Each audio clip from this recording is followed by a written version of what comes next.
Le Fonds de solidarité africain et la Fédération ivoirienne des petites et moyennes entreprises se donnent la main à travers une convention. L'objectif de cet accord qui scelle les deux parties est de faciliter l'accès au crédit afin d'améliorer la compétitivité des entreprises en Côte d'Ivoire. Comment planifier les objectifs chez les maîtres artisans, entendez les professionnels du métier du textile? C'est le but de la formation qui les a réunis à Abidjan. Cette formation était une initiative de l'Académie des maîtres.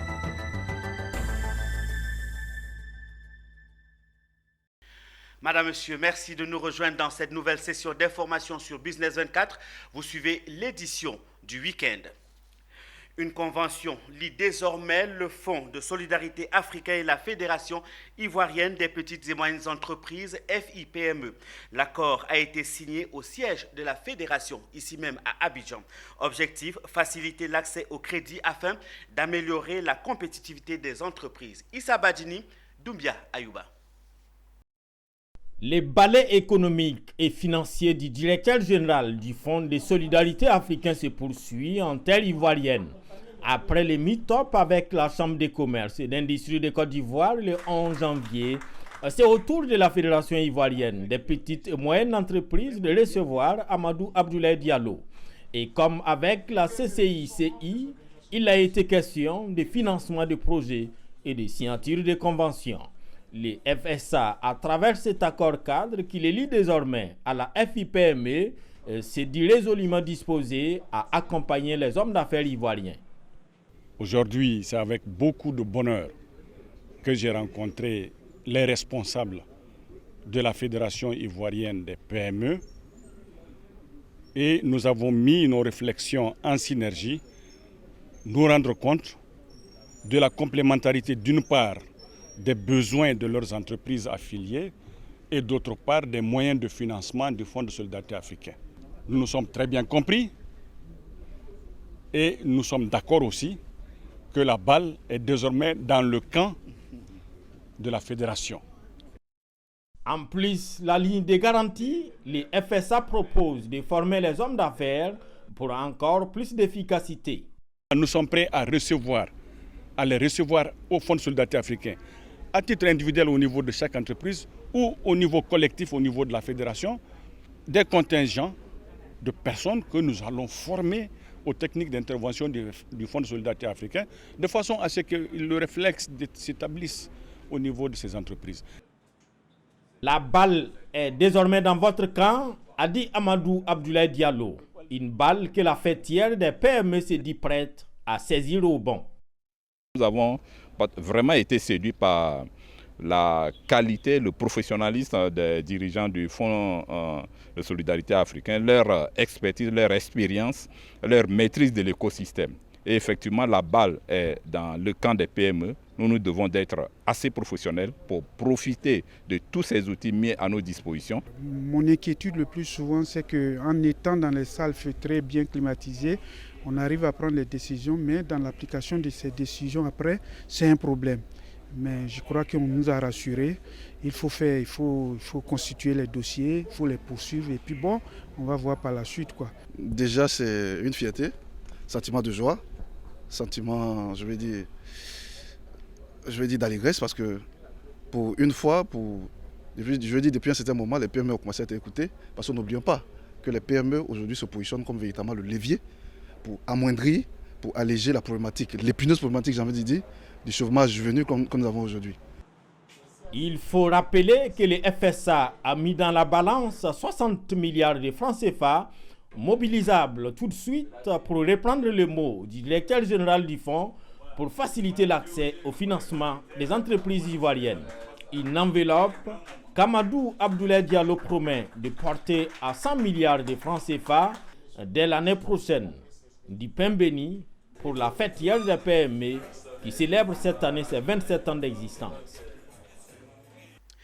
Du 14 au 21 janvier 2022, les Nations Unies rencontrent les étudiants de l'Institut universitaire d'Abidjan, IUA. Cette rencontre est initiée par l'IUA et Universitaires de France sur la coordination des activités pour le développement et les organisations du système des Nations Unies. Ce séminaire est destiné aux étudiants en master études du développement de l'IUA et animé par les membres du bureau local de l'ONU en Côte d'Ivoire. Mireille Abalé, Marius Seri. Durant 7 jours, du 14 au 21 janvier 2022, les étudiants en master vont échanger avec les membres du bureau de l'ONU en Côte d'Ivoire. Les échanges porteront sur l'évolution des Nations Unies, ses agences et leurs interventions en matière de développement durable en Côte d'Ivoire. Le rôle des Nations Unies, sa récente réforme, les objectifs de développement durable ODD et le soutien du SNUD à la Côte d'Ivoire pour réaliser les ODD seront également abordés au cours de cette session. Après l'échec de l'ex-Société des Nations SDN, le monde a connu de nombreuses évolutions grâce à l'action de l'ONU. Aujourd'hui, il est plus question de changement climatique, de développement durable et des ODD. Une formation qui vient compléter la formation théorique des étudiants de l'IUA. D'une part, que les étudiants de master de l'IUA soient informés, conscients du rôle, de l'importance et des actions qui sont engagées par les agences des Nations Unies en Côte d'Ivoire pour aider le gouvernement dans leur politique de développement et dans les différents volets, en matière de santé, en matière de développement économique, en matière de législation du travail, etc., etc. Voilà. Et donc, toutes ces activités sont coordonnées par le bureau du coordonnateur des Nations Unies qui actuellement contribue à communiquer les informations sur le rôle des Nations Unies en Côte d'Ivoire. Le but de cette formation pour l'UIA est de susciter des vocations. Nous organisons la formation parce que nous sommes simplement soucieux de l'avenir de nos étudiants. Nous sommes soucieux du placement de nos étudiants, de l'insertion professionnelle de nos étudiants. Et cette formation leur permettra de découvrir le système des Nations Unies qui représente pour nous une porte de sortie pour les étudiants, exactement comme nous cherchons à les insérer dans le tissu économique au niveau national. Nous travaillons également, nous envisageons leur insertion dans les instances comme le système des Nations Unies. Et c'est pourquoi nous organisons ces formations pour leur faire découvrir ce système et puis analyser, voir avec eux les possibilités d'insertion. Cette initiative est à saluer et à renouveler avec les autres agences des Nations Unies intervenant en Côte d'Ivoire. Les étudiants l'ont grandement apprécié. C'est une aubaine pour nous en tant qu'étudiants en études de développement parce que le système des Nations Unies va nous permettre de comprendre comment évolue le monde. En tant que futurs acteurs du développement, le système des Nations Unies est très important pour nous dans la mesure où nous pourrons nous insérer demain dans le monde du travail, dans le monde du développement. J'espère à la fin avoir des opportunités de stage aux Nations Unies, apprendre plus aux côtés de ces experts-là qui ont des années d'expérience en matière de développement. Donc c'est des opportunités que nous voulons avoir à la fin, une connaissance plus approfondie sur le développement. L'Institut universitaire d'Abidjan est une université privée qui, depuis plus de 10 ans, s'attelle à insuffler une vague de travailleurs qualifiés et dynamiques au sein d'un marché de l'emploi très évolutif. Son pari, former les leaders de demain, s'appuie non seulement sur la diversité de ses offres, mais également et surtout sur ses outils de travail révolutionnaires. Les professionnels des métiers du textile étaient en formation ce vendredi à Abidjan. Organisée par l'Académie des maîtres en collaboration avec l'association Etani, cette formation visait à former les maîtres artisans sur la planification des objectifs. Les détails dans ce compte rendu de Konena Nourgo et Richard Akeke. Couturiers, artisans, acteurs de la mode. Ils sont tous formés ce jour à la planification des objectifs en ce début d'année à l'occasion de la grande rencontre de l'association Etani, un réseau national des professionnels des métiers du textile. Une formation organisée par l'Académie des maîtres en collaboration avec l'association Etani. Aujourd'hui, nous avons une rencontre qui est la grande rencontre de l'association Etani qui a pour objectif de donner l'orientation à tous ces acteurs de la mode-là sur l'année 2022. Nous voulons initier en tout cas une forme d'objectif qu'on leur donne pour que chacun de nous, en fin d'année, puisse tirer son épingle du jeu. Parce que vous savez très bien que la mode est un business. Mais généralement, nous faisons la mode sans savoir que c'est un business et on ne la gère pas comme un business. Donc nous passons des années dans ce métier-là sans tirer notre épingle du jeu. Cette formation entend donner une orientation aux acteurs de la mode et aux membres de l'association pour la nouvelle année 2022. Il s'agit donc de leur donner les rudiments de la planification des objectifs. Nous, pour atteindre tous ces projets-là, nous pensons qu'il n'y a que la formation qui peut nous aider à atteindre ces objectifs-là. Donc aujourd'hui, la formation qu'on a eue, c'était comment se fixer des objectifs. Comment fixer ces objectifs. Et nous sommes en début de 2022. On leur a montré méthodiquement comment est-ce qu'on se fixe des objectifs et comment est-ce qu'on se donne les moyens d'atteindre ces objectifs-là. Que ce soit financier, que ce soit professionnel, financier, familial ou autre.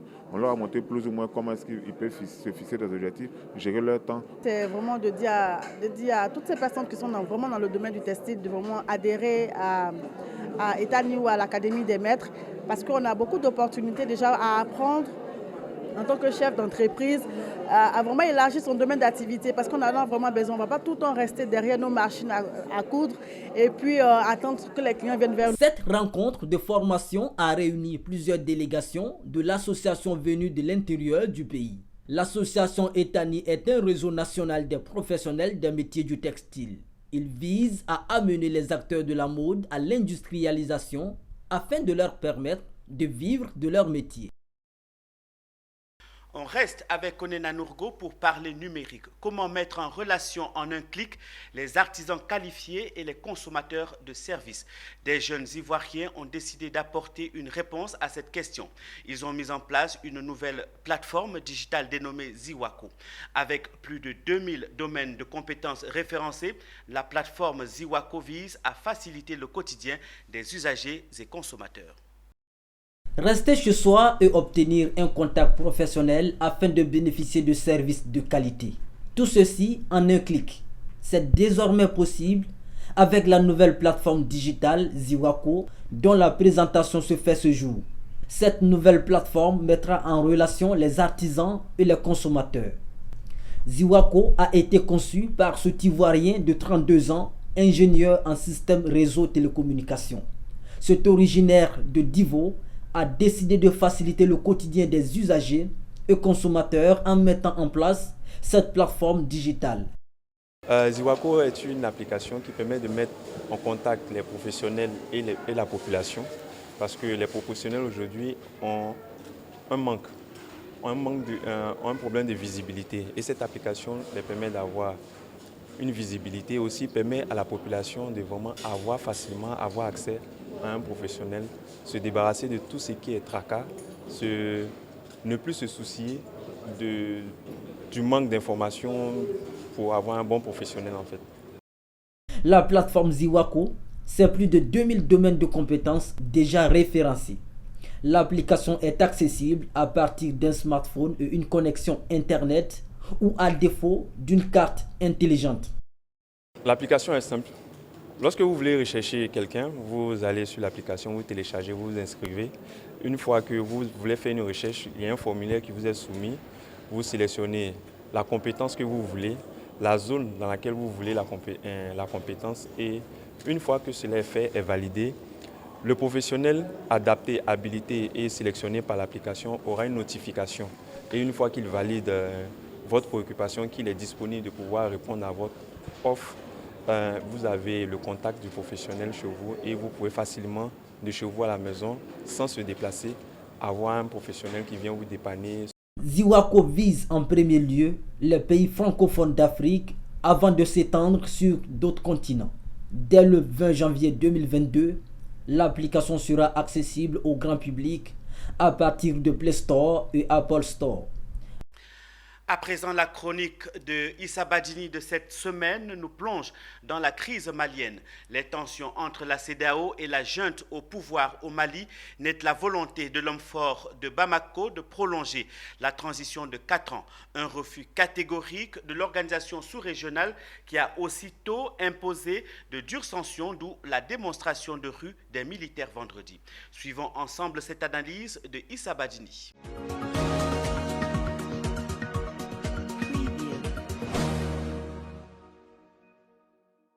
une balle et demie, le coup pour coup se poursuit entre la junte malienne et la CEDEAO. Assimi Goïta et ses camarades ne décolèrent pas après la batterie de sanctions asphyxiantes, il faut l'avouer, imposées au Mali par l'organisation sous-régionale qui compte ainsi contraindre l'homme fort de Bamako à renoncer à son projet de 4 ans de bonus sur la transition qui dure maintenant depuis 1 an. Foutaise, selon les locataires de Koulouba, qui a mobilisé vendredi tout ce qui est possible de l'être pour prouver à Alassane Ouattara et ses homologues que son projet est tout sauf une idée solitaire.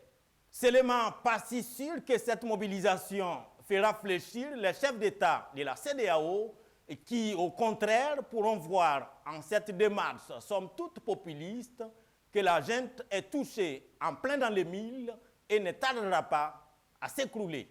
Mais en attendant, il faut l'avouer, le plus grand perdant dans ce David contre Goliath, ce n'est ni David ni Goliath, mais le peuple malien qui, en plus de voir l'attention et toutes les énergies s'éloigner de la lutte contre le terrorisme avec son corollaire des larmes, des sangs et des sueurs, devra désormais payer les riz, les sucres et l'huile à des prix intenables. Des deux camps, qui baissera les armes les premiers dans cette désormais tire à balles réelles entre Goïta et la CEDEAO? Certainement pas les seconds, car accorder un blanc-seing à Bamako pour ce mandat de fête de 5 ans, c'est s'apprêter à faire autant pour Conakry et qui suit les événements avec un réel intérêt. Et qui sait, pourquoi pas pour d'autres hommes détenus, d'autres pays qui, après les expériences réussies de Goïta et Doumbia, pensent eux aussi être en droit de réclamer leur part de palais dans ce qu'on peut appeler désormais le printemps des colonels. Les récentes arrestations au pays du FESPACO prouvent à souhait que la CEDEAO a vu juste en tapant dur le poing sur la table face à ce qu'elle qualifie de bâtardise, pour emprunter l'expression de Fama, dans le soleil des indépendances des locataires de Koulouba. De quoi envenimer davantage une situation déjà tendue, née de la brouille entre les hommes de Kati et les Occidentaux après l'arrivée de Wagner, les mercenaires russes, mais aussi et surtout donner une nouvelle jeunesse au pseudo-nationalisme et les adeptes de le mal, c'est les autres, pas nous.